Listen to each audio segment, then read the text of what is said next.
adik-adik, bagaimana kabar kalian? Semoga kalian dalam keadaan sehat ya. Nah, dalam pembelajaran kali ini, kita akan membahas mengenai bagian tubuh tumbuhan dan fungsinya. Mata pelajaran IPAS kelas 4. Yuk, kita simak video pembelajaran interaktif berikut ini. Adapun tujuan pembelajaran yaitu yang pertama, dengan menyimak video pembelajaran interaktif, siswa dapat menguraikan bagian tubuh tumbuhan. Dan yang kedua, dengan menyimak video pembelajaran interaktif, siswa dapat mengaitkan bagian tubuh tumbuhan dengan fungsinya. Coba kalian perhatikan, di sana terdapat sebuah pohon yang sangat besar. Pohon tersebut memiliki akar yang kuat, batang, dan juga daun yang sangat lebat. Lihatlah, meskipun pohon tersebut diterjang hujan, disertai angin yang sangat kencang, tetapi pohon tersebut masih tetap bisa berdiri dengan tegak. Coba kalian perhatikan gambar tersebut.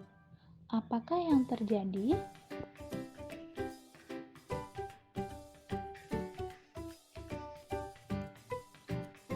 Meskipun pohon tersebut sangat besar, mengapa pohon tersebut bisa tumbang?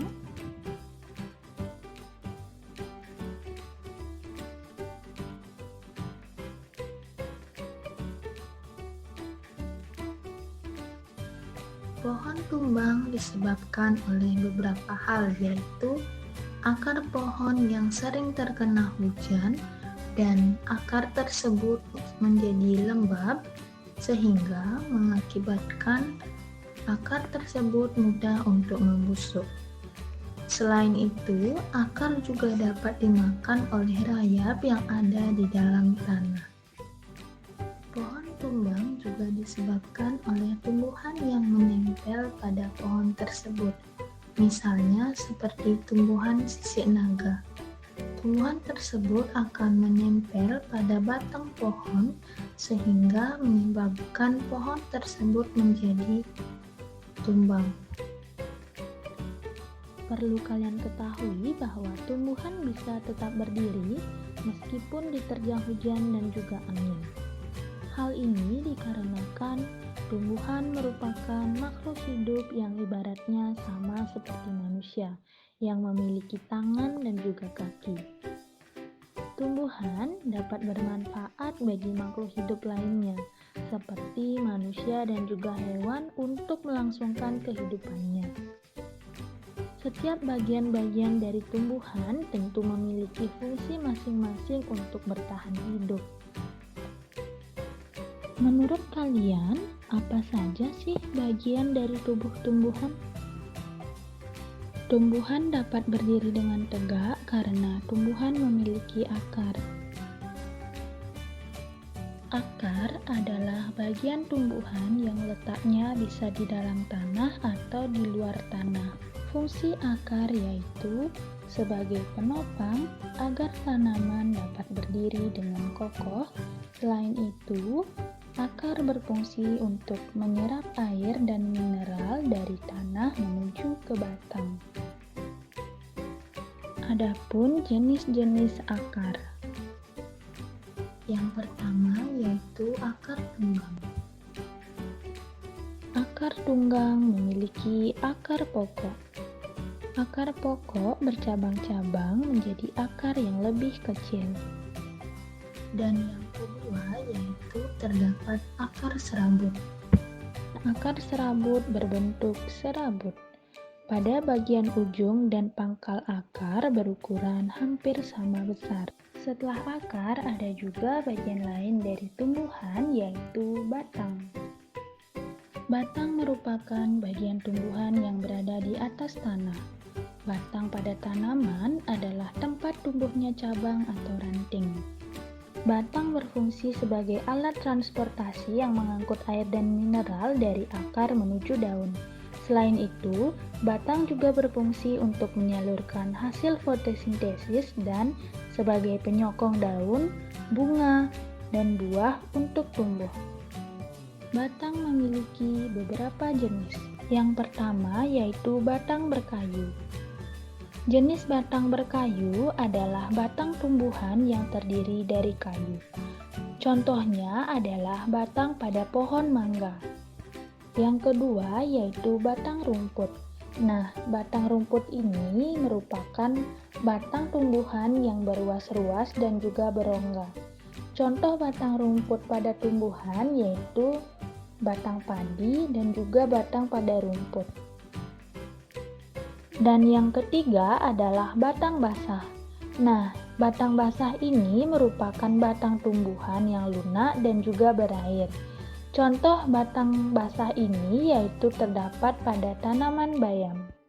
Nah, setelah air dan mineral tadi diserap oleh akar dan diangkut melalui batang, maka sampailah air tersebut yaitu pada daun. Daun adalah bagian tumbuhan yang tumbuh pada batang. Daun pada umumnya berwarna hijau. Fungsi daun yaitu sebagai tempat terjadinya proses fotosintesis, sebagai alat pernapasan tumbuhan, tempat terjadinya penguapan, dan sebagai alat perkembangbiakan vegetatif. Berdasarkan susunan tulang daunnya, bentuk daun ada 4 jenis, yaitu sebagai berikut. Yang pertama adalah daun menyirip. Nah, bentuk dari daun menyirip ini menyerupai susunan sirip ikan.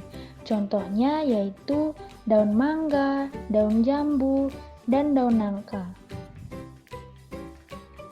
Yang kedua yaitu daun melengkung. Nah, daun melengkung ini bentuknya berupa garis-garis yang melengkung. Nah, contohnya adalah daun genjer. Yang ketiga adalah daun sejajar. Nah, bentuk dari daun sejajar ini menyerupai garis-garis yang sejajar. Contohnya adalah daun padi dan juga daun jagung. Dan yang keempat adalah daun menjari. Nah, bentuk dari daun menjari ini seperti jari-jari tangan. Contohnya pada daun pepaya, daun singkong, dan juga daun kapas. Kemudian, pohon atau tumbuhan tersebut akan mulai berbunga. Bunga merupakan tempat terjadinya perkembangbiakan secara generatif pada tumbuhan. Namun, tidak semua jenis tumbuhan memiliki bunga. Fungsi bunga bagi tumbuhan yaitu yang pertama, sebagai tempat terjadinya penyerbukan. Yang kedua, sebagai alat perkembangbiakan pada tumbuhan. Yang ketiga, sebagai tempat bertemunya sel kelamin jantan dan betina. Dan yang keempat yaitu bunga berfungsi sebagai penghasil biji pada tumbuhan. Coba kalian perhatikan, di sana sudah terdapat gambar bunga. Berikut ini akan dijelaskan mengenai bagian-bagian bunga. Bunga sempurna terdiri dari beberapa bagian sebagai berikut. Yang pertama, terdapat tangkai bunga. Nah, tangkai bunga ini adalah bagian yang akan menghubungkan antara batang dengan bunga. Yang kedua, ada kelopak bunga. Nah, kelopak bunga ini merupakan bagian yang gunanya untuk melindungi ketika bunga masih kuncup.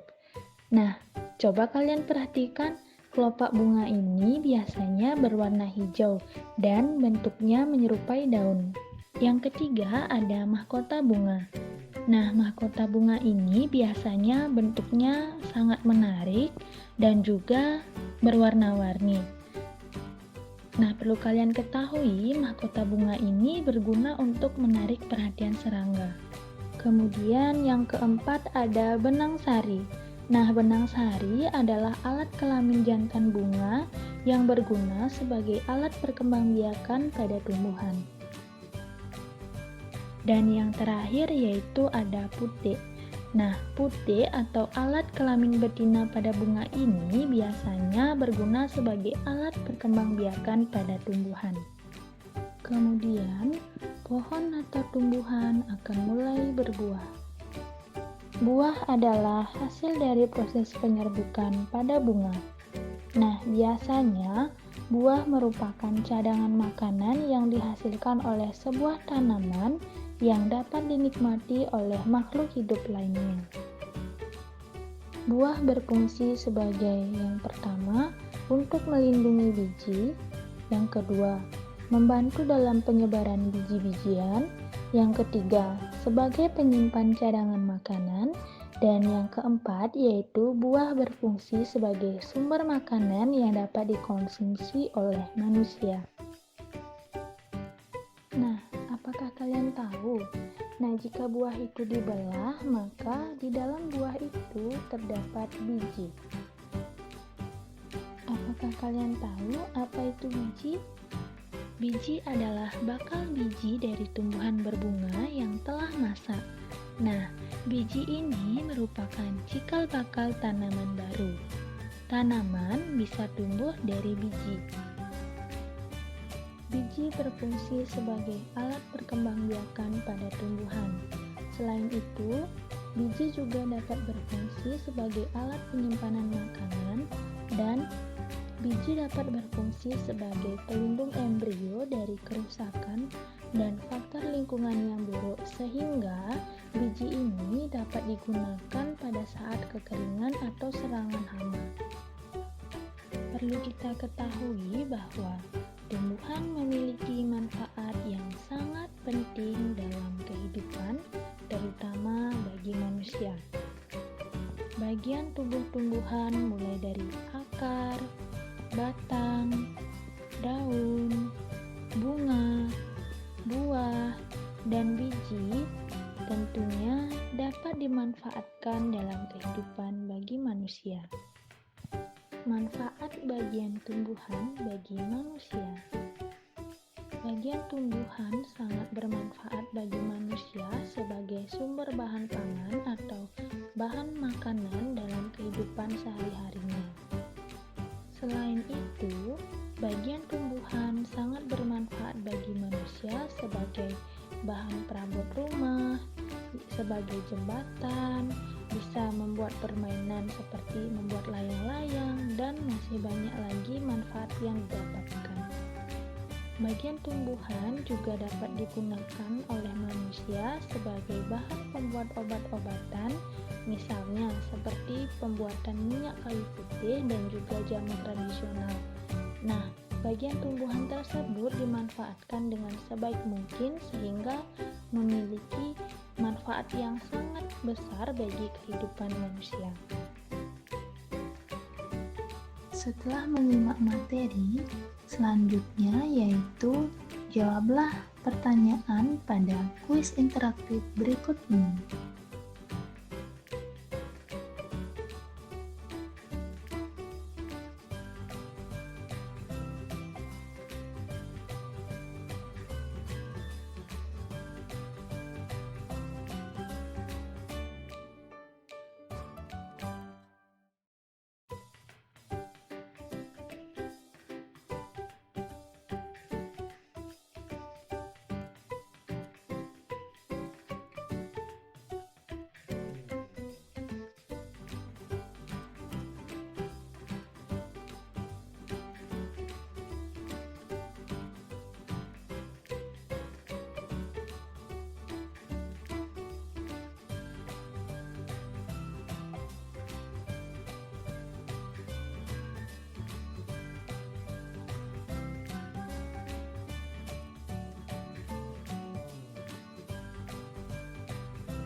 Nah, kalian sudah mengetahui bagian tubuh tumbuhan dan fungsinya.